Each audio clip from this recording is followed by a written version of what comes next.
If you just want a fresh start, but you're tired of the pressure of the goals and all of the resolutions and everything, this is your video, because this year is all about feeling lighter. And I am not talking about an overwhelming list of things that are going to burn out by the time you get to February. I'm talking about designing a life that actually feels good to live. So let's talk about my reset plan for home, habits, and life. And yes, the theme is lighter. And let's start with the home, because the home is the fastest way to feel better overall. You know the feeling when you walk in a room and your shoulders are all tensed up and you're just so stressed out? Well, we are going to fix that, because that is visual noise causing mental noise, and it stresses you out. So I am not talking about a full home makeover. I don't have HGTV money, and you probably don't either, but there are a couple of things that we can do. So let's start with the entryway. This is the first place you see when you come home, and it is the last place you see when you leave. And if there are shoes everywhere, like there are in my house right now, that might stress you out. So what we're going to do is try to keep this room clean. So instead of having shoes everywhere, wouldn't it be nice to just have it nice and clean? Maybe just a small bowl for your keys, just something nice and simple. This is just one place where you can keep it clean, and we are going to get into how in a minute. Next up, let's talk about kitchen counters. Now, if there is a spot in the house that can make you feel stressed, it is the kitchen. Even if you're not a person that loves cooking, like I know people who their oven is a place where they store things and they don't even use the dishwasher. They just have a couple bowls, they wash it, they eat, you know, whatever. I get it. But if you have got piles of mail, you've got vitamins out, you have, you know, random little things like a broken piece of plastic, a couple of dead batteries, things that just collect in here, that can stress you out. My cats are really playful right now, so don't mind them. Okay, so instead of walking into your kitchen and getting the tense shoulders like we talk about and being like, oh my gosh, like I can like barely cook or feed anybody in here because of the stress, or I'm just like so tired of this, blah, blah, blah, blah, blah. Wouldn't it be nice to walk into your kitchen and to have clear counters and to have stuff that is put away and not have a ton of things out? So I used to be the type of person that thought appliances needed to be out all of the time. It's not like I'm making smoothies multiple times a day. Again, the cats are playing. No, I am not. If I make one, it's once a day, so I can put it away. And I understand for some people, like it's a bit more challenging to do that. So, you know, do what you want. But for me, I don't want all of my appliances out. And yes, I am the type of person that uses a lot of appliances. Now over here, where my kitchen is still a little bit messy, so I have my kettle out all of the time. This is a great kettle though, because it keeps cats. It keeps water boiled all of the time. And I will link it below because people ask sometimes. But I like to have that out. We have like this coffee thing and the soda stream, because those are things like the soda stream, putting away, it's very bulky. But for the most part, I want only the essentials out, and this little baby gets to go and sleep in her little cave. I wanted to show you where the noise was coming from. We got all this paper with the packaging, and the cats love playing with it. But it was meant for fire starting, but the cats have made such a mess. Right, Pickle? Yes. And your bedroom should be a retreat, not another place that causes you stress. And yes, that is a CPAP hanger thing. Maybe it's a place where laundry goes to die, to never get folded. Perhaps you have a chair or like a bench or whatever that is wearing more clothes than you are. We don't want this. We want a tidy place. And this is my goal, is to fold this after I make this video. And maybe your nightstand is a place with a crooked lampshade, but also a water glass graveyard. We want to fix that. So imagine walking into this space. As soon as you open that door, your shoulders drop and you're like, yes, I am home. This is my room and I love it here. You don't have to look for clothes under a mountain of stuff. You can actually rest here. This space is on your team. This is your sanctuary. And instead of playing find the bed under a mountain of stuff, which by the way, nobody can win that game. So the bed is made and the nightstand only has maybe just a water and a book or lip gloss. Something nice and easy. You just know when you walk here, you are meant to relax. Here's another big one, and that would be letting go of just in case stuff, which this is mostly just notes from when my friend and I send voice notes back and forth, and we need to take notes because we send like an 8-minute voice note. But you know what that just in case stuff is. That is the bread maker that you just don't use. The craft supplies with the project that you think you're definitely going to do. The clothes that might fit one day, and the books that you maybe will read. But here's the thing, if you have not read them yet, you are not interested in those books, so just let them go. The whole point is to get lighter. And if we are holding on to this just in case stuff, it is taking up mental space in your brain, it is taking up space in your home, and truly it is just in the way. It is not making your home lighter. And I love the 20-20 rule. If you can replace it for less than $20 in less than 20 minutes, do that. And people get mad at me all the time whenever I say that, but here's the thing, you're probably not going to get it. It is something that you are letting go of because you don't use it. And the other thing that I love to say when I talk about just in case is that if it is one of those things that maybe you can borrow from somebody, I feel like we can get back into a community sort of style of living just a little bit where, like I always say, I have bolt cutters. So if somebody needs bolt cutters, you come to me and I will lend you them. But maybe I want to borrow, I don't know, your bread maker or something. I don't use a bread maker, but you know, something. Then we do that. We can do a little bit more of, I need to own everything. I don't need stuff just in case, and neither did you. Now I need to know, tell me in the comments below, what is your biggest just in case category? Is it kitchen gadgets? Is it clothes? Is it random cables? For the longest time, we kept all of these random cables. I need to know because, you know, misery loves company. Here's what I know. When your home feels lighter, everything is easier.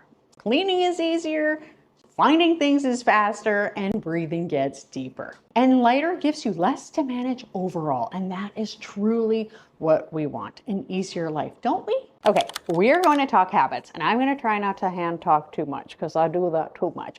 But if your home is going to stay lighter, then we need habits to support that, to make it easy to do. And I know that so many people are like, oh my gosh, this is the thing that I hate about the new year is people are like, you need to do this and this and this. No, you don't need a PhD in habits. Habits should carry you and not crowd you. They should make your life easier. We're done with complicated things. So one quick thing that you should think about when you are creating a routine is just some anchor habits. Now, I talk about this quite often when people are like, I can't declutter, or I keep forgetting, or whatever. And I always say, anchor it to something. So if you anchor something to lunchtime, and you're like, how am I going to remember that? Because for me in my house, everybody except for one kid has ADHD. So to remember stuff is so hard for us. So I will literally put a timer around the time of lunchtime to help me remember to do something, which is great. That can be an anchor habit. Another anchor habit can be a morning routine. So speaking of routines, I used to have a really complicated morning routine. For some reason, I just thought everything needed to be so complex. And it really should just be as simple as possible. Now I truly just stumble out of bed, come down, make a cup of tea. This is like when my kids don't have school, but make a cup of tea and I have some quiet time, do a little journaling, a little Bible, and then I relax until I start work at 10. Now, before that, it used to be so much more chaotic, and I thought I had to get in like my red light. And I'm not like throwing shade on the red light. I just don't feel like I need it this year, which is great because usually in the wintertime, I am like so depressed, but this year I'm not. So I think that ultimately part of creating simple things is like, what is the baseline of what I need? And what am I trying to accomplish? So in the morning, what I'm trying to accomplish is to wake up and have a really good start to the day. Trying really hard not to scroll on the phone. What could you do to make the beginning of your day easier? And is there something you need to remove? Maybe you have it too complicated, or there's a couple of things you need to put in there. Maybe you need a tiny bit of quiet time, maybe even just getting up like 10 to 15 minutes earlier. Another great routine could be an after dinner routine of like quickly cleaning the kitchen before you sit down. And I know, like, I want to sit down, and I'm in a stage of life where I still have a kid at home, and I have one who's moved away and one who's an adult who works all the time. So we are needing to sort of modify the routine to be like, okay, so who is doing what and when? And, you know, there's just busy people trying to figure out, you know, when they can help. So a quick post-dinner tidy, and then I love an evening tidy before bed. So we're back in the kitchen because my before dinner tidy usually involves one quick sweep around the house. So I will come into the kitchen, which hopefully is still tidy because we just finished dinner, but sometimes we haven't done it quite often. Like, I'm gonna be honest with you, sometimes we don't get dinner cleaned up. and it is right before bed, and that's fine. That's part of the before bed tidy. So I will like go through the kitchen, and I will have anybody who's around help. We will fold things in the living room. We will pick things up in the dining room, a quick pickup so that the house is clean. And I also like to do that in the morning while my current son at home is eating breakfast, so that the house is easier to maintain. And that includes the shoes at the front door. So my rule for the front door is that there is only one pair of shoes per person. And yes, we could all put them away. The problem is the closet is, 15 steps away, and it's rainy, and we're running in and out all of the time. So I'm okay as long as shoes are not in the path where everybody walks, so mom doesn't break her neck, and it's just one pair of shoe per person. What I love about this is that when in the morning, I wake up to a clean and tidy home, and it feels good. I'm not doing the walk of shame past the dishes from the night before, which I can't stand. Or sometimes I get lazy and I won't wipe the counters. And again, just finding those anchors for whenever throughout the day. If it's before work, before you drop off the kids, before you get home, whatever, even if it's like leaving the office, anchors that you do then to make it better. I work in an office at home, and I like to have an anchor where at the end of the week, my desk is completely clean so that on Monday when I start, things are clean. So it's those little habits that can make it so much easier to keep your home clean. And before we get on to the next the last very important section, I do want to do a quick chat about mindset. And I know for a long time we were like, oh my gosh, like I'm so tired of hearing people talk about mindset. And I am too. So here I am talking about it. But really all I want to say to you is that don't let the new year get you down. For the longest time, I was like, oh, resolutions. I'm going to resolve to do this or this or this. And then I started just like resenting it. And now I do see it truly as, I feel like September and January, although they're not that far apart, but I feel like they are really good opportunities just to, again, simplify things, and in this case, make them lighter. So just taking the pressure off of yourself and just saying the reason I'm doing this is to make it easier on myself. Because when just this fall, I mentioned that I was so stressed out and just working all of the time. And I honestly had to, when I was deciding what I could and couldn't do, as a person who works from home, but like part of that did come with some consequences, but just saying like I physically cannot do certain things because it just does stress me out so much. So keeping that in mind when you are coming up with your goals right now. The whole reason why we are removing so much of this stuff is to make life easier. Now, the next section I really want to touch on is something I am so passionate about, and you may know or may not know, but I was a registered nurse for 10 years. And I worked in the emergency department. I also worked in wound care, which is a very interesting area. And I also worked in a spot with infectious disease, all of these things. And number one thing that I can tell you is for the vast majority, like I'm talking 99% of people that I saw, except for people who had like an accident or something. But even then, number one thing is lifestyle. So I think that this is a really good opportunity.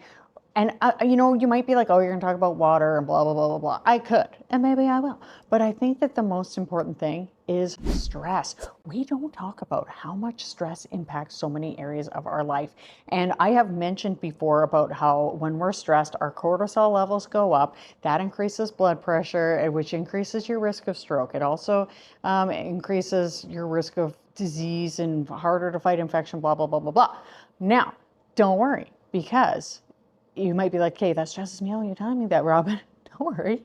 Because the thing is, stress is such a contributor to health issues for people. So if you start saying to yourself, of all of the things I mentioned earlier in this video, taking control of your home is one of the very best things that you can do to reduce your stress. Your home, which is your environment. I always say food, water, and shelter. Your home is an area that you can make such a big impact. And don't stress yourself out about it. If you were to work 1 hour a day, which is a ton, that would be 365 hours in a year. However, if you just went down to 15 minutes a day, that is 90, I think it was 92, 91, something like that, hours in a year. Think about it if you even just did that in a month, the results you would get. Your stress caused by your home would go down. So in addition to just starting to take care of your home, we are going to do gentle self-care because you matter. So you're taking care of your home and you're taking care of your body. So yes, drinking more water. And I need to also, I'm gonna be honest with you, what helps for me is having the soda stream with the fizzy water. I love it. I know some people don't. When we come over, or when people come over and we offer them drinks, there's a mix between who wants fizzy water and who doesn't, but drinking more water. And then we're going to talk about gentle movements. So yes, I know you might be like, okay, like what kind of exercise do I have to do? You can just start with walking. So when I was a nurse, I got between 10 to 20,000 steps a day walking. But once I started working at home, doing a lot of like video stuff, I realized I was not getting enough exercise. And being on Vancouver Island, where it's like very like dreary and rainy quite often during the winter, that's harder to do outside. So instead what I do is I got a walking treadmill and I walk on it while I am editing or doing a lot of things, which is great. That is a gentle thing. Steps can make such a difference and it can reduce your stress and make you feel so much better mentally. The other thing that I like to do is I do weightlifting. Having a strong body when you're raising kids is so important, or when you are starting to get into the perimenopause, menopause, post phase, exercise, keeping our muscles strong is so important. And I will tell you, I love when I feel strong. It feels really good. But being gentle, not putting so much pressure on yourself.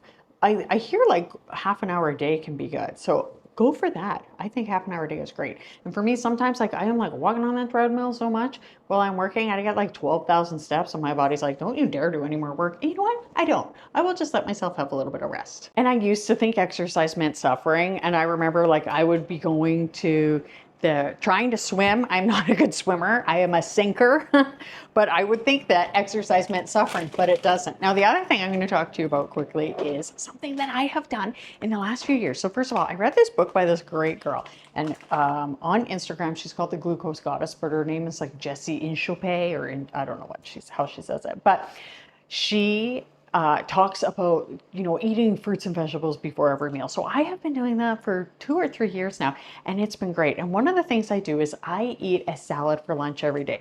And you might be like, oh my gosh, a salad for lunch. Well, I'm going to tell you what. So quite often I will buy romaine lettuce and chop it up and clean it, and I will vacuum seal it, and it lasts for a long time in jars. But the other thing I do is I will just go to Costco and I load up on these pre-made salads. Now, I sometimes will use the toppings. I almost never use the dressing. I don't like their dressing. So what I will do is I will just make my own dressing at home.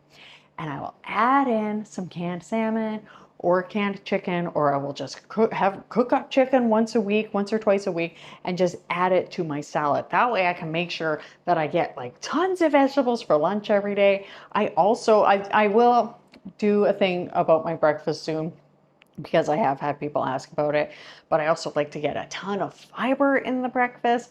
And after I have my salad, I want a little bit of carbs, because we do want to balance protein, fat, and carbs, which is not hard to do. I use the MyFitnessPal app. They have a free thing you can do just to figure it out. It's so easy. You can search up videos, but I will have an apple with a little bit of peanut butter after, because it is so yummy. And that way I am full of healthy food. So that is one great way to nourish your body. So you have taken care of your house, you have made your house lighter, you have simplified your routines, you have got your mindset straight, and you are taking care of your body. You might be like, okay, you did forget about sleep. Let's talk about sleep. Sleep is not laziness. Sleep is very productive. And I actually, for a really long time, was burning the candle at both ends. I was getting up at like 5 a.m. Remember I was talking about that complicated morning routine? It involved that. But I would get up at 5 a.m. And there were other times where and then I would stay up late.